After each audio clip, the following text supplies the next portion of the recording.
तर नमस्कार. आज आपण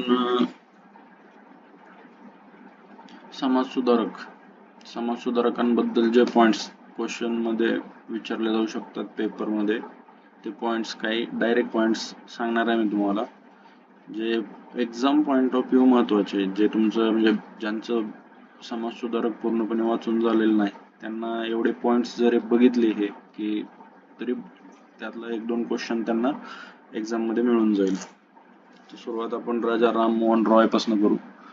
राजा राममोहन रॉय म्हणजे खरोखरचे राजा नव्हते, पण त्यांना इंग्रजांनी एक उपाधी दिली ती राजा राममोहन रॉय. त्यांनी भारतामध्ये सामाजिक सुधारणेची चळवळीची सुरुवात केली पश्चिम बंगालमधून भारतात. तर सुरुवातीचा समाजसुधारक असं राजा राममोहन रॉय यांची ओळख आहे. तर त्यांनी आत्मीय सभा आणि ब्राह्मो समाज अशा संघटना स्थापन करून किंवा अशा सोसायटी स्थापन करून भारतामध्ये सोशल रिफॉर्म आणायची सुरुवात केलेली. तर ह्या दोन सभांमधलं ब्राह्मो समाज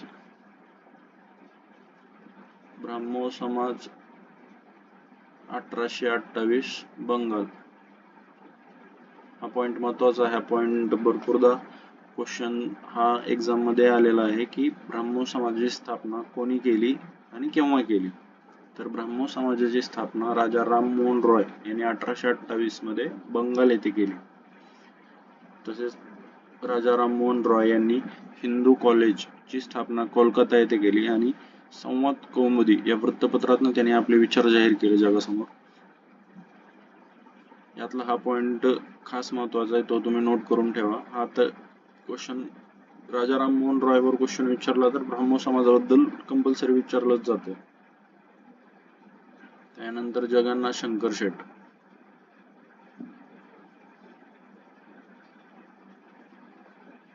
जगन्नाथ शंकर शेट बद्दल सांगायचं झालं तर मुंबईचे शिल्पकार किंवा आचार्य अत्रेंनी म्हटलंय तसं मुंबईचा अनभिषिक्त सम्राट असं जगन्नाथ शंकर शेट यांच्याबद्दल बोललं जायचं. त्याला कारण आहेत भरपूर.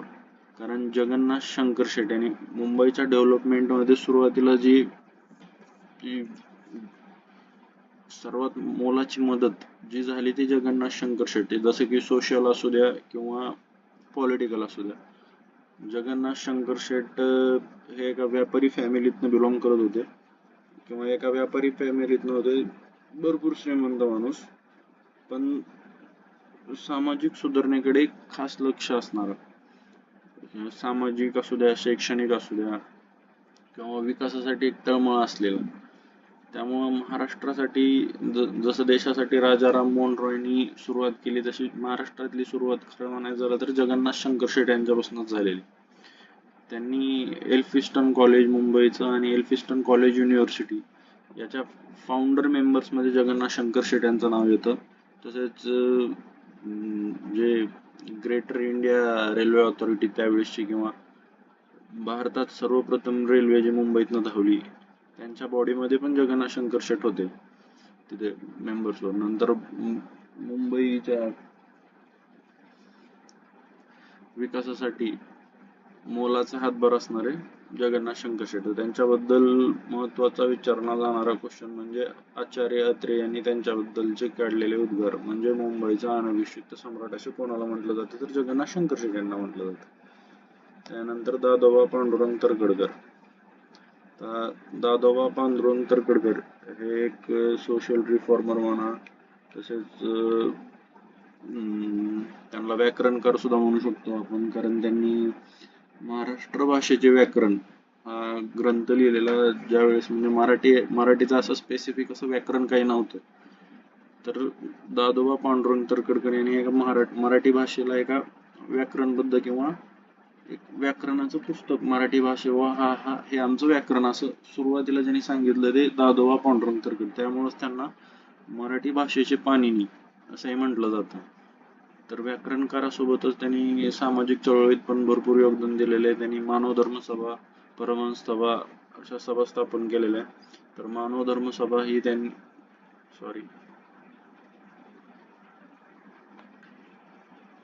मानव धर्म सभा त्यांनी गुजरातमध्ये असताना स्थापन केलेली 1844ला, आणि परमहंस सभा ही मुंबईला स्थापन केलेली 1849 साली. हे 2 पॉइंट्स लक्षात ठेवा व्यवस्थित. जर खडापड झाले पण चालते, पॉइंट्स लक्षात ठेवा कारण याच्या डेट्स विचारले गेलेले आहेत. हे 1844 आणि 1849 हे जरा कन्फ्युजिंग आहेत, पण लक्षात ठेवा. त्यानंतर डॉक्टर आत्माराम पांडुरंग तरखडकर हे दादोबा पांडुरंग तरखडकरांचेच भाऊ, यांनी पण प्रार्थना समाजाची स्थापना केलेली. तर या प्रार्थना समाजाच्या स्थापनेतून त्यांनी आपले विचार मांडले. याची स्थापना 1867 मध्ये झाली.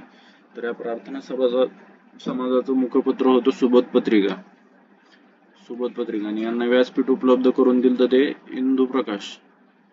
कोणी व्यासपीठ कोण उपलब्ध करून दिलं? इंदुप्रकाश या वृत्तपत्राने, ज्याची स्थापना विष्णू शास्त्री पंडितांनी केली.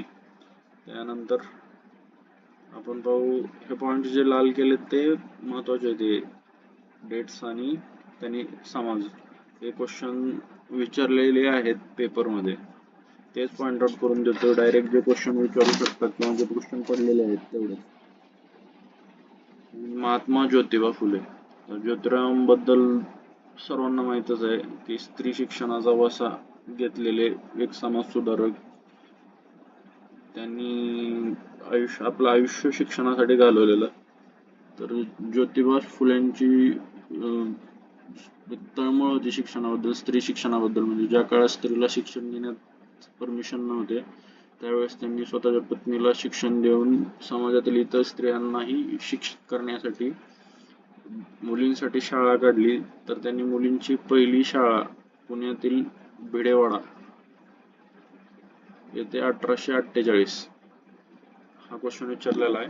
मुलींची पहिली शाळा पुण्यातील भिडेवाडा 1848ला काढलेली आहे. आणि त्यांच्या विचारांवर चालण्यासाठी त्यांनी एक सत्यशोधक समाजाची स्थापना केली. तर त्या सत्यशोधक समाजाची स्थापना 1873 मध्ये झालेली. हा पण क्वेश्चन भरपूरदा विचारलेला आहे. हे 2 पॉइंट्स महत्वाचे आहेत त्यांच्याबद्दल. या 2 पॉइंट्सवरती क्वेश्चन येतो. तसेच त्यांनी लिहिलेले काही ग्रंथ, जसे की ब्राह्मणांचे कसब, गुलामगिरी, शेतकऱ्यांचा सूड, सार्वजनिक सत्यधर्म, हे लक्षात ठेवा. याच्यावर पण क्वेश्चन पडू शकतो.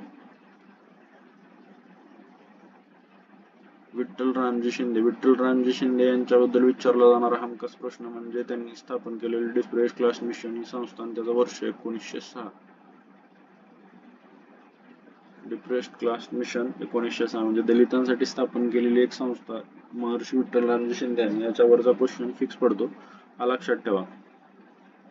त्यानंतर स्वामी दयानंद सरस्वती. आर्य समाजावरती जर क्वेश्चन टाकायचा असेल तर आर्य समाजाची स्थापना 1875 आणि आर्य समाज कोणी स्थापन केला? तर स्वामी दयानंद सरस्वती, असा क्वेश्चन येऊ शकतो. त्यामुळे लिहून दिलेला आहे. आणि त्यांनी सत्यार्थ प्रकाशामधनं आपले विचार मांडले. आर्य समाज टाईप रामकृष्ण मिशन, जे की स्वामी विवेकानंदांनी सुरुवात केलं तर 1897ला. याच्यावर पण क्वेश्चन विचारला जाऊ शकतो, कारण स्वामी विवेकानंदांचं योगदान मोठ्या प्रमाणात आहे हिंदू धर्मासाठी. ज्यांनी धार्मिक सभेत, अमेरिकेत झालेल्या धार्मिक सभेमध्ये हिंदू धर्माबद्दल अख्ख्या जगाला ओळख करून दिली, ते स्वामी विवेकानंद. त्यांनी स्थापन केलेली रामकृष्ण मिशन ही संस्था, ज्याच्या माध्यमातून त्यांनी आपले विचार मांडले, त्याची स्थापना 1897ला झाली. याबद्दल जर क्वेश्चन येत असला तर असं विचारू शकतात किंवा रामकृष्ण मिशन कोणी स्थापन केली, किंवा विवेकानंदांनी स्थापन केलेल्या संस्थेचं नाव काय आणि त्याचं इयर कोणचं आहे, 1897 असं विचारू शकतात. नंतर हा स्त्री पुरुष तुलना ग्रंथ, या ग्रंथ कोणी लिहिला? तर स्त्री पुरुष तुलना ग्रंथ हा ताराबाई शिंदेंनी लिहिलाय. याच्याबद्दल भरपूर वेळेस क्वेश्चन विचारलेला आहे. हा पाठ करून घ्या वाटलं तर, सगळंच पाठ करण्यासारखं आहे, पण खास लक्षात ठेवा हे, कारण यांच्याबद्दल जर क्वेश्चन विचारला तर हाच आहे क्वेश्चन. नंतर धोंडो केशव कर्वे. म्हणजे भारतरत्न ज्यांना भेटलाय ते धोंडो केशव कर्वे, ज्यांनी महिला शिक्षण किंवा अनाथ महिला किंवा विधवा महिला यांच्याबद्दल भरपूर काम केलेलं आहे. त्यांनी स्वतः गोदीपाई या महिलेशी या विधवा महिलेशी पुनर्विवाह केलेला. तर त्यांनी पुण्यातील कर्वेनगर येथे, कर्वेनगर म्हणजे त्यांच्यावरूनच नाव दिलं त्या ठिकाणाला, त्यांनी अनाथ बालिका आश्रम स्थापन केलेला.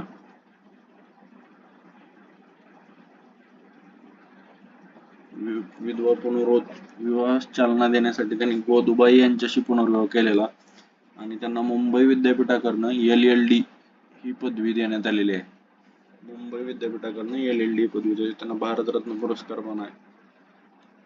पंडिता रमाबाई, स्त्री धर्मनीती आणि हाय क्लास हिंदू वुमेन हे 2 ग्रंथ त्यांनी लिहिलेत आणि शारदाश्रम नावाची संस्था त्यांनी स्थापन केलेली. मुलींच्या शिक्षणासाठी रहिवाशी अशी शारदाश्रमाची स्थापना पंडिता रमाबाईंनी केली आहे. पंडिता रमाबाई आणि रमाबाई रानडे नावं सेम आहेत पण वेगवेगळं आहे, हे लक्षात ठेवायचं, थोडं कन्फ्युजिंग आहे. शारदाश्रम आणि सेवा सदन मध्ये भरपूरदा गल्लत होते, त्यामुळं हे लक्षात ठेवा. पंडिता रमाबाई शारदाश्रम आणि रमाबाई रानडे सेवा सदन. तर रमाबाई रानडे यांनी सेवा सदनाची स्थापना केली, तसेच त्यांनी हिंदू महिला क्लब आणि अखिल भारतीय महिला परिषदेची स्थापना केली. दोन्हीमध्ये एवढं फक्त लक्षात ठेवा, शारदाश्रम पंडिता रमाबाई आणि सेवा सदन रमाबाई रानडे. क्वेश्चन आला तर कन्फ्युज होणे. भारत सेवक समाजाची स्थापना ही गोपाळकृष्ण गोखलेंनी 1905 मध्ये केलेली. भारत सेवक समाज गोपाळकृष्ण गोखले 1905. बाळशास्त्री जांभेकर. वृत्तपत्रांवर आलो तर मराठीतलं सर्वात पहिलं वृत्तपत्र ज्यांनी काढलं ते म्हणजे बाळशास्त्री जांभेकर. त्याचं नाव दर्पण. केव्हा काढलं? 1832 ला. हे विचारलं जाऊ शकते कारण महाराष्ट्रातलं पहिलं वृत्तपत्र दर्पण 1832 काढणारे बाळशास्त्री जांभेकर. त्यासोबतच त्यांनी दिग्दर्शन हे मासिक काढलंय. पहिलं वृत्तपत्र दर्पण मराठीतील 1832. त्यानंतर भाऊ महाजनांनी प्रभाकर हे साप्ताहिक काढलं. साप्ताहिक म्हणजे आठवड्याला. 1840 मध्ये. डेट्स लक्षात ठेवा. साप्ताहिक म्हणजे आठवड्याला प्रसिद्ध होणार. आणि याच प्रभाकर मधून लोकहितवादी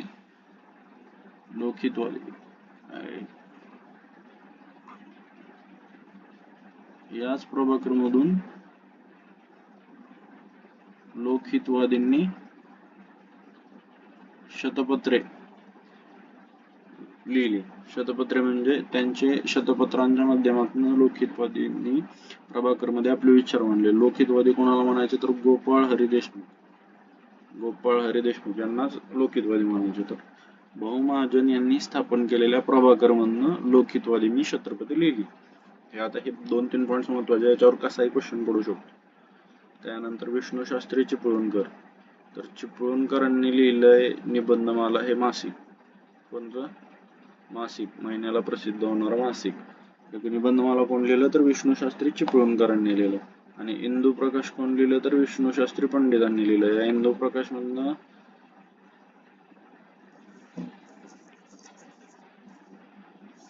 आत्माराम पांडुरंग तरखडकरांनी प्रार्थना समाजाला जे मुखपत्र होतं सुबोध पत्रिका ते ह्या इंदू प्रकाशच्या माध्यमातूनच त्यांनी प्रकाशित करत होते. तर हेच विष्णू शास्त्री पंडित. नंतर हा क्वेश्चन भरपूरदा विचारला गेलेला आहे की दीनबंधू कोणी सुरुवात केलं तर दीनबंधूचे संस्थापक होते कृष्णराव भालेकर. हे महत्वाचं आहे. दीनबंधू कृष्णराव भालेकर दीनबंधू. पाठ करून टाका डायरेक्ट. डॉक्टर बाबासाहेब आंबेडकर. महामानव डॉक्टर बाबासाहेब आंबेडकर. आंबेडकरांनी स्थापन केलेले वृत्तपत्र मूकनायक 1920 हे पाक्षिक म्हणजे पंधरवड्याला प्रकाशित होणार, म्हणजे दर 15 दिवसाला प्रकाशित होणार मूकनायक हे पाक्षिक 1920 मध्ये आंबेडकरांनी स्थापन केलं. आणि बहिष्कृत भारत हे 1927 मध्ये स्थापन केलं आंबेडकरांनी. केव्हा? 1927 मध्ये बहिष्कृत भारत आणि 1920 मध्ये मूकनायक. जर बाबासाहेब आंबेडकरांनी स्थापन केलेल्या वृत्तपत्राबद्दल जर विचारायचं असेल तर हे 2 महत्वाचे आहेत, याबद्दलच क्वेश्चन येऊ शकतो. त्यानंतर ज्ञानप्रकाश ही तर मी शेवटला टाकले कारण हे ज्ञानप्रकाश रेग्युलर बेसिसवर प्रकाशित होणारं पहिलं वृत्तपत्र आहे मराठीतलं पहिलं वृत्तपत्र वेगळं आणि रेग्युलर बेसिसवर प्रकाशित होणार वेगळं.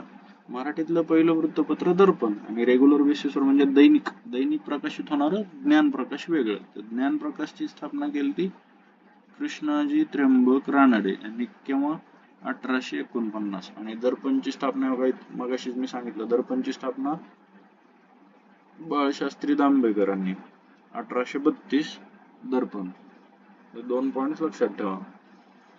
खाली आता लोकमान्य टिळक आणि गोपाळ गणेश आगरकरांचं राहिले. आता लोकमान्य टिळक आणि गोपाळ गणेश आगरकरांबद्दल तर तुम्हाला माहितीच असेल. तर हे दोघं लहानपणीपासूनचे सोबत शिकलेले मित्र, ज्यांनी की भारताच्या सोशल आणि पॉलिटिकल रिफॉर्म मध्ये भरपूर यांचं मोठं योगदान आहे. पण गोपाळ गणेश आगरकरांचा जास्त कल हा सोशल रिफॉर्म्सवर होता किंवा सामाजिक सुधारणेवर जास्त भर होता गोपाळ गणेश आगरकरांचा. तर लोकमान्य टिळकांचा हा पॉलिटिकल सुधारणेवर जास्त भर होता, ज्यांचा की सामाजिक सुधारणेकडे थोडा झुकतं कमी होतं लोकमान्य टिळकांचं. तर लोकमान्य टिळकांनी केसरी व मराठा हे 2 वृत्तपत्र स्थापन केले ते 1881 मध्ये. केसरी व मराठा यातील केसरी हे मराठी वृत्तपत्र होतं आणि मराठा हे इंग्रजी वृत्तपत्र होतं. आणि केसरीचे जे प्रकाशक होते ते होते गोपाळ गणेश आगरकर. पण नंतर या दोघांमध्ये थोडा वाद झाला आणि गोपाळ गणेश आगरकरांनी 1888 मध्ये सुधाकर हे स्वतःचं वृत्तपत्र सुरुवात केलं. या गोपाळ गणेश आगरकरांच्याच विचारांनी प्रेरित होऊन सावरकरांनी त्यांच्या कार्याला सुरुवात केलेली. तर असे काही पॉइंट्स आहेत जे की डायरेक्ट क्वेश्चन्सच्या रूपाने तुम्हाला एक्झाम मध्ये भेटतील. हे महत्वाचे आहेत, लक्षात ठेवा किंवा लिहून ठेवा. क्वेश्चन पेपरला जरी अगोदर आदल्या दिवशी वाचला तरी डायरेक्ट तुम्हाला 1, 2 किंवा 3, 4 तरी क्वेश्चन, 3, 4 नाही 1, 2 तरी क्वेश्चन तुम्हाला हिस्ट्रीमध्ये ह्याच्यापैकी दिसून जातील आरामात. जर आवडला असेल तर लाईक करा, सबस्क्राईब करा. धन्यवाद.